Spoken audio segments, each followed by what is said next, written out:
गृह मंत्री अमित शाह ने बाबा साहेब आम्बेडकर को लेकर राज्यसभा में दिए अपने बयान को लेकर इस बार एक बार फिर नागपुर अधिवेशन में विवाद का मुद्दा बना दिया है। जी हां, कांग्रेस कार्यकर्ताओं ने उनके द्वारा दिए गए वक्तव्य पर बोलते हुए कहा कि अमित शाह ने बाबा साहेब आम्बेडकर को लेकर अपशब्द कहा है। जिस तरह से उन्होंने टिप्पणी की है वह कतई बर्दाश्त नहीं किया जाएगा। आपको बता दें कि इस मामले को लेकर विधान भवन के बाहर कांग्रेस कार्यकर्ताओं ने जमकर हंगामा किया और कड़ा विरोध जताते हुए प्रदर्शन भी किया। ये अपमान नहीं सहेगा हिंदुस्तान, बाबा साहब का ये अपमान नहीं सहेगा हिंदुस्तान, बाबा साहब का ये अपमान नहीं सहेगा हिंदुस्तान, बाबा साहब का ये अपमान नहीं सहेगा हिंदुस्तान। एकच साहेब बाबा साहेब, एकच साहेब बाबा साहेब। त्यापेक्षा तुम्ही देवाचं नाव जर घेतलं तर तुम्हाला स्वर्ग मिळेल। मला या ठिकाणी अमित शहाजींना प्रश्न विचारायचा आहे। तुम्ही वारंवार मोदींचं नाव घेता, मग तुम्हाला मोदींचा स्वर्ग मिळाला काय? त्या ठिकाणी बाबासाहेब आंबेडकर हे कधी ईश्वराला किंवा देवाला मानत नव्हते, ते माणुसकीला मानत होते आणि त्यांनी संविधानाच्या माध्यमातून या देशाला माणुसकी दिलेली आहे। या देशाला समानतेचा, बंधुभावाचा, स्वातंत्र्याचा संदेश दिला आहे। ती आमची अस्मिता आहे आणि तीच आमची या ठिकाणी संपत्ती आहे। हा अपमान आम्ही कदापि सहणार नाही आणि या अपमानाविरुद्ध आम्ही सातत्यानं या देशामध्ये दाद मागणार आहोत। जय भीम।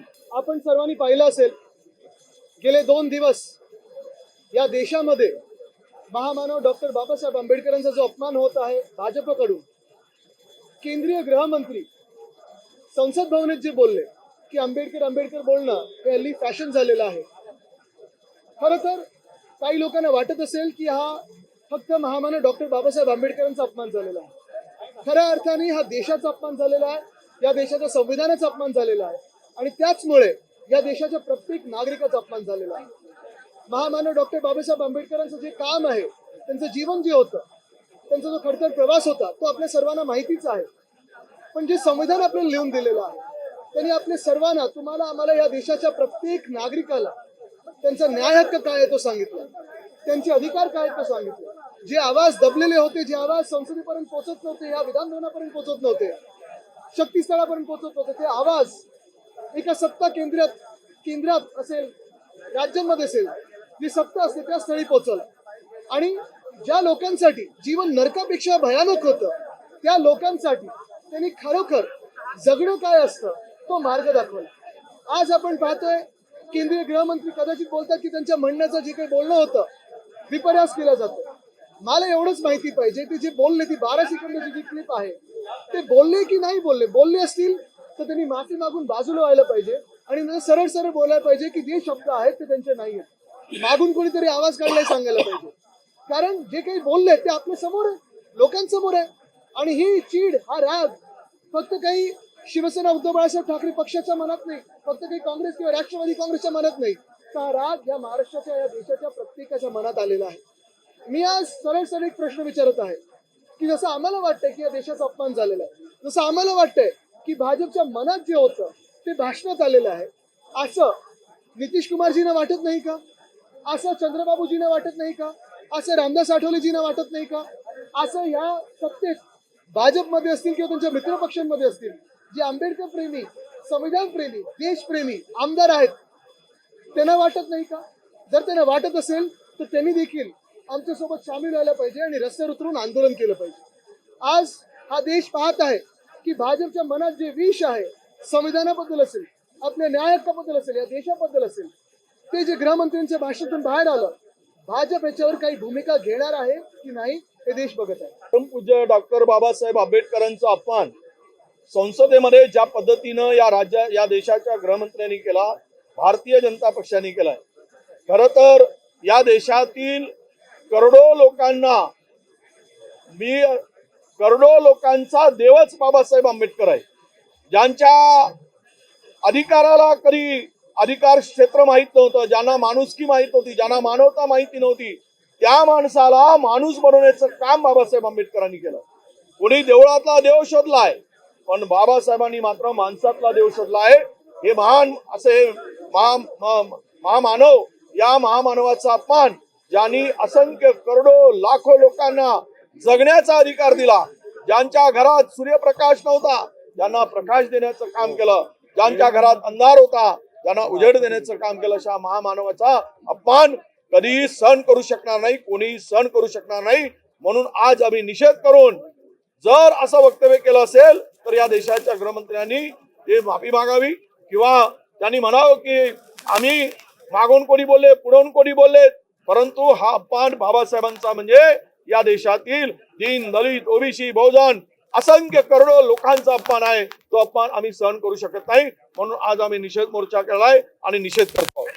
हमारे केंद्र के गृह मंत्री अमित शाह जी ने जो महामानव डॉक्टर बाबा साहेब अम्बेडकर का अपमान किया उनके भाषण के माध्यम से, ये हम सभी को चोट पहुंची है, दर्द पहुंचा है। शायद किसी को लगता होगा कि एक विशिष्ट जाति को या धर्म को ऐसे लगता होगा दर्द कुछ हुआ होगा, लेकिन इस देश में हर जाति के हर धर्म के इंसान को अधिकार दिए है, नागरिकों को जो आवाज दी है, जो हक दिए हैं, जो न्याय दिया है, वो महामानव डॉक्टर बाबा साहेब अम्बेडकर के संविधान ने दिया। हम सारे लोग यही मानते हैं कि ऐसे मानव, ऐसे महामानव भगवान से कम नहीं बल्कि भगवान ही है। अमित शाह जी ने जो कहा कि अगर भगवान का नाम लेते तो स्वर्ग पाते, हम सभी लोग भगवान का नाम लेते ही है, भगवान का पूजन करते हैं, नमन करते ही है, लेकिन हम वैसे ही छत्रपति शिवाजी महाराज और डॉक्टर बाबा साहेब अम्बेडकर को भी भगवान मानते हैं, उनका भी पूजन करते हैं, उनके सामने भी नतमस्तक होते हैं। वो इसीलिए है क्योंकि छत्रपति शिवराय ने हमें स्वराज्य क्या है बताया और महामानव डॉक्टर बाबा साहेब अम्बेडकर ने हमें इंसान की तरह जीना कैसे है ये बताया। बहुत सारे ऐसे लोग थे हमारे देश में जिनका जीवन नर्क से भी खराब था, उनको स्वर्ग क्या है अधिकारों से दिखाया है, संविधान से दिखाया है। इसी जीवन में स्वर्ग पाना, इसी जीवन में अपने न्याय पाना, अधिकार पाना, अपनी आवाज संसद तक पहुंचाना, जो सत्ता में है उन तक पहुंचाना, मुझे लगता है वही सबसे बड़ा स्वर्ग है। सत्यमेव जयते इसको कह पाना, इसे भी स्वर्ग मानते हैं। न्याय प्राप्त करता इसे भी स्वर्ग पाते हैं, इसे भी स्वर्ग मानते हैं। और यही बात है कि भाजपा के मन में जो था, जो घृणा डॉक्टर बाबा साहेब अम्बेडकर के प्रति थी, जो घृणा इस देश के संविधान के प्रति थी, वो भाजपा के मन की घृणा आज उनके भाषण के माध्यम से देश के सामने आई है। उसके विरोध में हम यहाँ आंदोलन कर रहे हैं, लेकिन सिर्फ हम नहीं कर रहे। मैं आज ये सवाल पूछना चाहता हूँ नीतीश कुमार जी से, क्या वो ये अपमान नहीं मानते? क्या वो अपमान स्वीकारते हैं? क्या चंद्रबाबू जी ये अपमान स्वीकारते हैं? क्या चिराग पासवान ये अपमान को स्वीकारते हैं?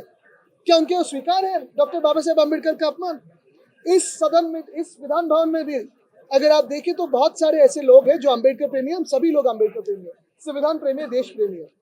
क्या ये देश प्रेमी विधायक, क्या ये संविधान प्रेमी विधायक, क्या ये अम्बेडकर प्रेमी विधायक जो भाजपा के साथ हो, उनके मित्र दल में हो, क्या वो इस्तीफा देंगे? क्या वो हमारे साथ आएंगे?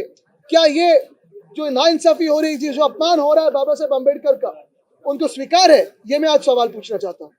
ते बोलले होते की नव्हते की मागून कोणीतरी आवाज काढला होता हे सांगा मग, आणि बोलले नसतील तर माफी मागावी, बोलले असतील तरी माफी मागावी। पण एक प्रश्न हाच राहतो की माफी जरी मागितली तरी ही भूमिका जी आहे की भाजपची होती की नव्हती, भाजपच्या मनात होतं की नव्हतं हे भाजपनी स्पष्ट करावं, कारण त्यांच्या मनात जे होतं ते पोटात आलेलं। आदित्यजी, शहांचं असं म्हणणं आहे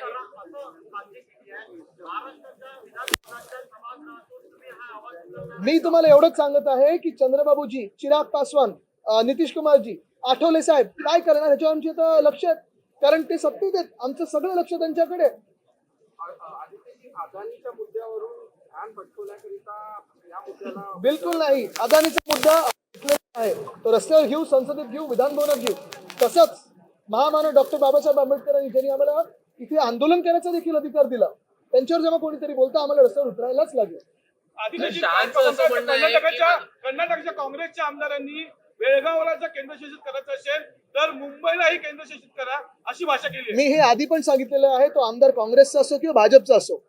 मुख्य गोष्ट ही आहे, खरं तर वाद कुठच्याही पक्षात नसायला पाहिजे, पण जे काही दोन्ही सरकार, मग वारंवार भाजपचं सरकार असेल किंवा काँग्रेसचं सरकार असेल, तिकडचं कर्नाटकाचं बेळगावमध्ये मराठी माणसावर जो अन्याय करत आहे त्याच्या विरोधात आम्ही बोलत राहणार। आणि आमची ही मागणी ठामपणे आहे की बेळगावला केंद्रशासित करणं गरजेचं आहेच।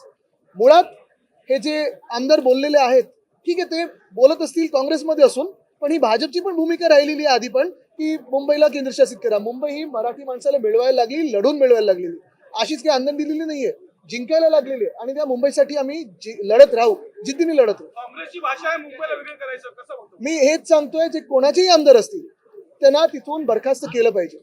13 से 23 दिसंबर तक खासदार महोत्सव का हो चुका है शुभारंभ. जी हाँ, अपना नागपुर अपना उत्सव यानी खासदार सांस्कृतिक महोत्सव. माननीय श्री नितिन जी गडकरी इनकी संकल्पना से 10 दिवसीय भव्य इस कार्यक्रम में आप देख सकते हैं 13 तारीख को भव्य उद्घाटन समारोह, 14, 15 और 16 को डॉक्टर कुमार विश्वास विश्व विख्यात कथा सम्राट, साथ ही 17 तारीख को 2000 वारकरी कलाकारों का नाटक, नृत्य एवं संगीतमय आविष्कार का कार्यक्रम, 18 दिसंबर को अभिजात मराठी संगीतमय कार्यक्रम, 19 दिसंबर को sound of India Niladri Kumar, 20 दिसंबर को Sanam band live in concert, 21 दिसंबर को Udit Narayan live in concert, 22 दिसंबर को विशाल मिश्रा का होगा लाइव इन कॉन्सर्ट. साथ ही होगा 23 दिसंबर को धमाकेदार जुबिन नौटियाल की प्रस्तुति. तो देखना ना भूले. समय शाम 6 बजे से शुरू. आयोजक खासदार सांस्कृतिक महोत्सव समिति नागपुर. स्थल ईश्वर देशमुख शारीरिक शिक्षण महाविद्यालय, क्रीड़ा चौक, हनुमान नगर, नागपुर में.